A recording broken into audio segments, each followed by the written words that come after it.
some other gifts to remind you about. Cameron? Well, what I'm going to do right now is to visit with some of our volunteers who are helping us out tonight, taking your pledges of support. And first up with me is Bob Enoch. He's a member of the 7th Florida Infantry, Company B. And Bob, I'm going to ask you to tell me about this Florida currency. Well, this is a $5 bill, and it was made in Florida. Florida was the third state to secede from the Union, and it's signed by the governor, Governor John Milton. I doubt if he signed it. They did have people that did a lot of those signatures.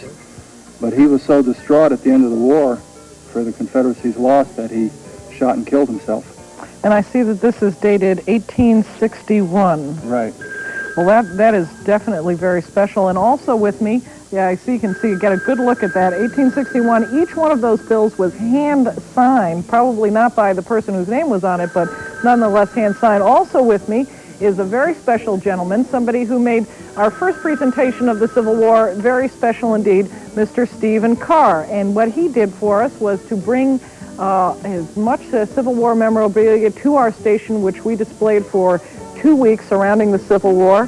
And you're going to tell me a little bit about that. Is it a sword or a scabbard? This is an 1860 cavalry saber, and it was issued to federal troopers throughout the war, and this was the common sword used in cavalry engagements throughout the war.